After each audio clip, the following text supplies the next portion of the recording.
ಮದುವೆಗೆ ಎಷ್ಟು ವರ್ಷ ಆಗಿತ್ತು? ಮದುವೆಗೆ 23 ವರ್ಷದಲ್ಲಿ ಮದುವೆ ಇದ್ದು, ಈಗ 24 ಮದುವೆ ಆಗಿದ್ದು.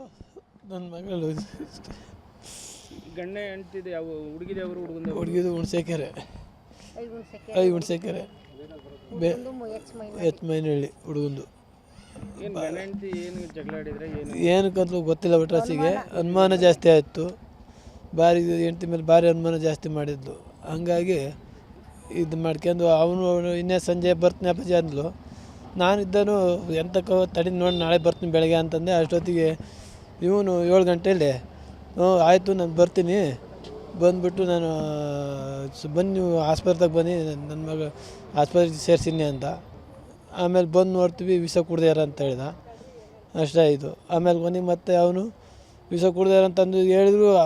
ಅವ್ರ ಮನೆಯವ್ರು ಒಬ್ಬರೂ ಇಲ್ಲ, ಅವ್ನು ಒಬ್ಬನ ಬಿಟ್ಟು ಒಬ್ಬರೂ ಇಲ್ಲ. ಎಲ್ಲಿ ಬೇಕು ಅಲ್ಲೆಲ್ಲ ಒಯ್ದಾರೆ, ಯಾರೂ ಇಲ್ಲ. ಹಂಗೆ ಮಾಡಿದ್ದಾರೆ. ಈಗ ಗಂಡ ಹೆಂಡ್ತಿ ಮೊದಲೇವಾಗಲಾರು ಜಗಳ ಆಡ್ಕೊಂಡಿದ್ರಾ? ಮೊದಲೇ ಸತಿ ಜಗಳ ಮಾಡಿದ್ರು. ಜಗಳ ಮಾಡಿ ನಾವೇ ತೀರ್ಮಾನ ಮಾಡಿ ಬಂದಿದ್ವಿ. ನಮ್ಮ ಮಕ್ಕಳೆಲ್ಲ ಕರ್ಕೊಂಡೋಗಿ, ನಮ್ಮ ಅಣ್ಣ ಅವರೆಲ್ಲ ಕರ್ಕೊಂಡೋಗಿ ಎಲ್ಲ ತೀರ್ಮಾನ ಮಾಡ್ಕೊಂಡು ಬಂದಿದ್ವಿ. ಆಮೇಲೆ ತೀರ್ಮಾನ ಮಾಡ್ಕೊಂಡ್ಮೇಲೆ ಚೆನ್ನಾಗಿ ಸಾಕಿದ್ದ. ಈಗ ಮನೆ ಮತ್ತೇನು ಭಾರಿ ಅನುಮಾನ ಜಾಸ್ತಿ ಆಯಿತು. ಆ ಹುಡುಗಿ ಮೇಲೆ ಭಾರಿ ಅನುಮಾನ ಅಂದ್ರೆ ಭಾರಿ ಅನುಮಾನ ಆಯಿತು. ಹಂಗಾಗಿ ನಾವು ಅದಕ್ಕೆ ಹೇಳ್ದು, ಅನುಮಾನ ಮಾಡಬೇಡಕ್ಕನಪ್ಪ, ನೀನು ಯಾಕೆ ಹಂಗೆ ಅನುಮಾನ ಮಾಡ್ತೀಯ? ಅವಳು ಎಲ್ಲೋದ್ರೂ ಬರೀ ಮೊಬೈಲ್ ಹಿಡ್ಕೊಂಡು ಅದು ಮಾತಾಡ್ತಲೇ ಇರ್ತಾಯಿಲ್ಲ, ಯಾಕೆ ಎಂತು ಅಂತೆಲ್ಲ ಕೇಳಿದೆ. ಅದಕ್ಕೆ ಅವಳು ಹೇಳ್ದು, ಅಪ್ಪಾಜಿ ಹಿಂಗೆ ಮಾಡ್ತಾಕಣ ಅಪ್ಪಾಜಿ, ನಾನು ಬರೋಕ್ಕೆ ಅದಕ್ಕೆ ನಾನು ಬರೋಕ್ಕೆ ನನ್ನ ಮನೆ ಊರಿಗೆ ಬರ್ತಾನೆ ಅಪ್ಪಾಜಿ ಅಂತ ಹೇಳಿದಳು ಅವಳು. ಆಯ್ತು ನಾವು ಯಾಕವ ಅಂತ ಅವಳು ಅಳ್ತಲೇ ಹೇಳಿದು ನಮ್ಮ ಕೈಲಿ. ನಿನ್ನೆ ಏನಾಯಿತು?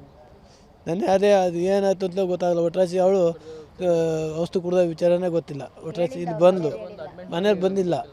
ಮನೆಯವರು ನನಗೆ ಗೊತ್ತೂ ಇಲ್ಲ ಅದು ಏನಾಯಿತು ಎಂತಾಯಿತು ಅಂತ ನಮ್ಮ ಮನೆಯವ್ರಿಗೆ ಗೊತ್ತೇ ಇಲ್ಲ. ಅವಾಗ ಇಲ್ಲಿ ಕರ್ಕೊಬಂದ್ಮೇಲೆ ಹೇಳಿ ನಮಗೆ ಹಿಂಗೆ ವಿಷ ಕುಡ್ದು ಹೇಳಿ ಬನ್ನಿ ಅಂತ. ಅವಾಗ ಅಲ್ಲಿಂದ 10 ಗಂಟೆಗೆ ಬಂದ್ವಿ ನಾವು ಇಲ್ಲಿಗೆ. ಗೊತ್ತಿಲ್ಲ ಬಂದಾಗ ಅಡ್ಮಿಟ್ ಮಾಡ್ಕೊಂಡು ಅವನೇ ಗಣ್ಣೆ ಕರ್ಕೊಬಂದು ವಿಷ ಪಸ ಏನೂ ತೆಗ್ದಿಲ್ಲ, ಬರೀ ಅಡ್ಮಿಟ್ ಮಾಡ್ಕೊಂಡು ಸುಮ್ಮನೆ ಇದ್ದಾನೆ. ಅದಕ್ಕೇನು ತಿಳ್ಕೊಂತಾರೆ ಹೇಳಿ ಅವಾಗ? ಹಂಗೆ ಮಾಡಿದ್ದಾರೆ ಸರ್. ಹುಡುಗ ಜಮೀನು ಕೆಲಸನೇ ಮಾಡ್ತಾಯಿದ್ದಾನೆ. ಏನಾಗಬೇಕು ಅಂತೀರ? ನಮಗೆ ನ್ಯಾಯ ಕೊಡಿಸ್ಬೇಕು, ನ್ಯಾಯ ಬೇಕೇ ಬೇಕು. ಯಾಕೆಂದರೆ ನನ್ನ ಮಗಳು ನಾವು ಖರ್ಚು ಮಾಡಿ ಮದುವೆ ಮಾಡಿದ್ವಿ.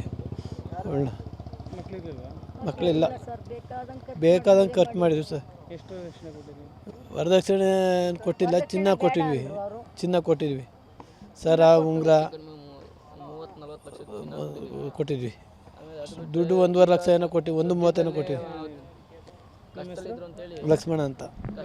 ನನಗಿನ್ನೇನು ಇಲ್ಲಪ್ಪ, ನನಗೆ ಹೇಳೋಕ್ಕೂ ನನಗೆ ಮಾತಾಡೋಕ್ಕೂ ಶಕ್ತಿ ಇಲ್ಲ.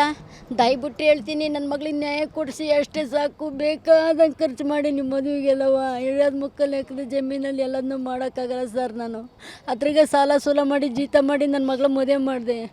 ಆದರೂ ನನಗೆ ಆಗಿಲ್ಲ. ನನ್ನ ಮಗಳೇ ಇಲ್ಲ ಅಂದಮೇಲೆ ಇನ್ಯಾವ ಜೀವನ ಮಾಡಬೇಕು ಅಂಥೇಳಿ ನಾನು, ನನ್ನ ಮಗ, ನನ್ನ ಗಂಡ ಹೆಂಗೆ ಜೀವನ ಮಾಡ್ತೀವಿ ಸರ್. ಸಾಲ ಸೂಲ ಇನ್ನೊಬ್ರ ಮನೆ ಹೊಟ್ಟೆ ಹೊತ್ತು ಮಾಡ್ತೀವಿ. ಅದ್ರ ನನಗೆ ಮಾತಾಡೋಕ್ಕಾಗಲ್ಲ ಸರ್, ನಂಗೆ ಸುಸ್ತಾಗುತ್ತೆ.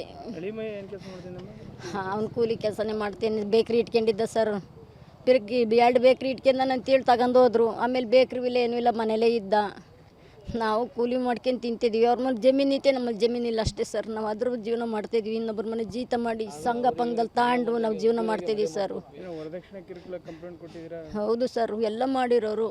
ಅದಕ್ಕೋಸ್ಕರ ನೀವು ಕಿರುಕುಳನೂ ಕೊಟ್ಟರು ಸರ್. ಅವಾಗ ನಾನು ಏನು ಮಾಡಿದೆ, ನನ್ನ ಮಗಳು ಕೇಳಿಲ್ಲ. ಅಮ್ಮ ಅವರೆಲ್ಲ ಬಿಟ್ಟೋದ್ರು, ಅತ್ತೆ ಮಾವೆಲ್ಲ ಬಿಟ್ಟೋದ್ರು.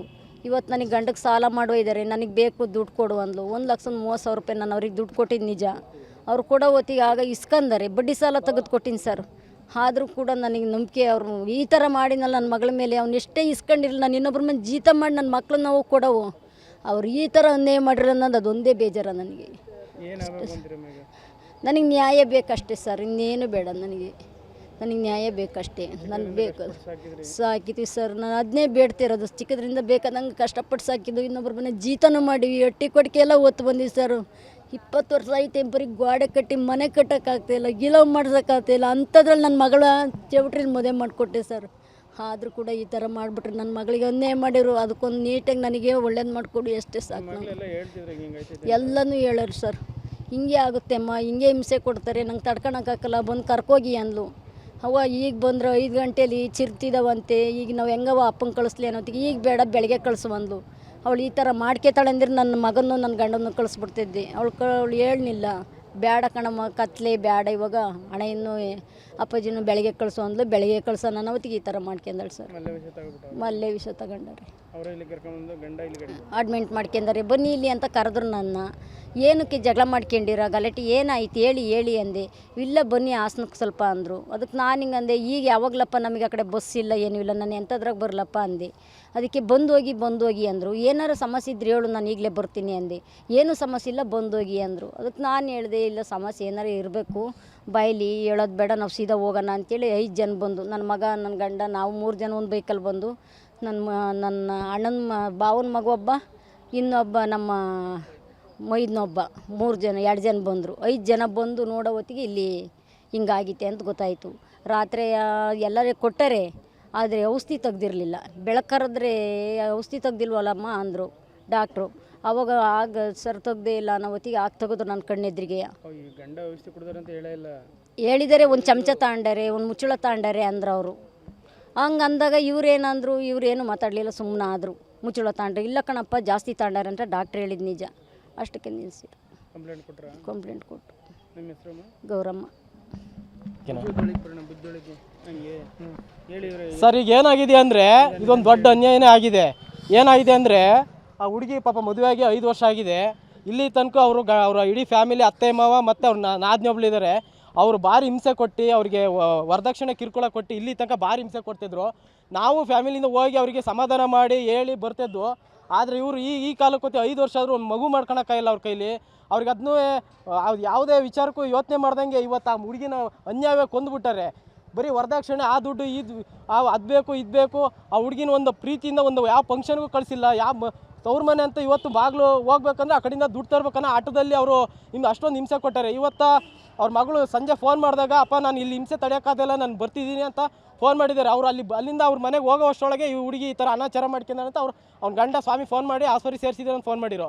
ಇಷ್ಟೆಲ್ಲ ಆದ್ರೂ ಭಾರಿ ಬೇಜಾರಾಗಿ ಇದನ್ನ ಹೆಂಗೆ ಇದು ಮಾಡ್ಬೇಕಂತ ಗೊತ್ತಿಲ್ಲ. ಈ ವರದಕ್ಷಿಣೆ ಈ ಕಿರುಕುಳ ಇಲ್ಲಿ ತನಕ ಈತಂದರೆ ನಮಗೆ ಹೊಟ್ಟೆ ಉರಿಯುತ್ತೆ. ಆ ಹೆಣ್ಮಗಳು ಇನ್ನೂ ಚಿಕ್ಕ ಏಜು, ಅದು 23 ವರ್ಷ ಆದರೂ ಇಷ್ಟೆಲ್ಲ ಹೊಟ್ಟೆ ಉರ್ದು ಈ ಥರ ಮಾಡಿದ್ದಾರೆ. ಇದಕ್ಕೆ ಇವರಿಗೆ ತಕ್ಕ ಶಿಕ್ಷೆ ಆಗಲೇಬೇಕು. ನಾವು ಇಲ್ಲಿ ಶಿಕ್ಷೆ ಆಗೋ ತನಕ ನಾವು ಬಿಡಲ್ಲ. ಯಾಕಂದರೆ ಇದು ಬರೀ ಸಣ್ಣ ಒಂದು ವರದಕ್ಷಿಣೆ ಅನ್ನೋಕ್ಕಿಂತ ಒಂದು ಜೀವದ ಪ್ರಶ್ನೆ ಆಗಿದೆ. ಇಂಥ ಜೀವಗಳು ಇನ್ನು ತಗೊಳ್ತೇ ಇರೋಕ್ಕಿಂತ ಇಂಥ ಹೋರಾಟ ಮಾಡಿ ಇಲ್ಲಿಗೆ ನಿಲ್ಲಿಸ್ಬೇಕು. ಇದು ನಮಗೆ ಒಟ್ಟುರಿಯ ಮಾತಾಗಿರೋದ್ರಿಂದ ಇದನ್ನು ದಯಮಾಡಿ ಎಲ್ಲ ಮಾಧ್ಯಮ ಮಿತ್ರರಿಗೆ ದಯಮಾಡಿ ನ್ಯಾಯ ಕೊಡಿಸ್ಬೇಕು. ದಯಮಾಡಿ ಇದಕ್ಕೆ ಇದು ಹೋರಾಟ ನೆನ್ನೆ ಸರ್ ಅವ್ರು ವಿಷ ತಗೊಂಡಿರೋದು ಗಂಡಿಗೂ ಹೇಳಿಲ್ಲ, ಹುಡುಗಿ ಹೊಟ್ಟೆ ನೋವು ಅಂತ ಮಲಗಿದೆ. ಆದರೆ ಇವನಿಗೆ ಏನಾಗಿದೆ ಅಂತ ವಿಚಾರಿಸೋಕ್ಕೂ ಇಲ್ಲ. ಸುಮ್ಮನೆ ಆಸ್ಪತ್ರೆಗೆ ಕರ್ಕೊಬಂದೇನೆ ಏನೋ ಹೊಟ್ಟೆ ನೋವು ಅನ್ನೋ ತರಕ್ಕೆ. ಅದು ಏನಾಗ್ಬಿಟ್ಟಿದೆ ಅಂದರೆ ಇವರು ಎಲ್ಲ ಹೋಗೋದು ಕೂಡಿಸ್ಬಿಟ್ಟು ಏನು ಮಾಡಿದ್ದಾರೆ ಏನೋ ಗೊತ್ತಿಲ್ಲ. ಅವ್ನು ಹೇಳ್ತಾರೆ ಕಾರಣ ನಾನು ಮಲಗಿಸಿದ್ದೆ, ಅವಳ ಮಂಗಿದ್ಲು, ನಾನು ಬಂದು ಆಸ್ಪತ್ರೆಗೆ ಕರ್ಕೊಬಂದೆ ಅಂತ ಹೇಳ್ತಿದ್ದೇನೆ. ಆದರೆ ಅದಲ್ಲ, ಆ ವಿಚಾರ ಆಗಿಲ್ಲ. ಇವರೇ ಏನೋ ಮಾಡಿದ್ದಾರೆ. ಇವರು ಅನ್ಯಾಯವಾಗಿ ಒಂದು ಜೀವ ತೆಗ್ದಾರೆ ಎಲ್ಲ ಸೇರ್ಕೊಂಡು. ಇದು ನೀವೇ ಮಾಧ್ಯಮ ಮಿತ್ರರು, ಈ ಪೊಲೀಸ್ ಇಲಾಖೆನೇ ಇದು ನ್ಯಾಯ ಕೊಡಿಸ್ಬೇಕಂತ ನಿಮ್ಮಲ್ಲಿ ಕೇಳ್ಕೊತಿದ್ದೀನಿ. ನಮ್ಮ ಹೆಸರು ಕಾಂತರಾಜು. ನಮ್ಮ ಸ್ವಂತ ಬಾವನ ಮಗಳು ಭಾರಿ ಹೊಟ್ಟೆ ಉರಿಯುತ್ತೆ ಹೇಳೋಕ್ಕೆ.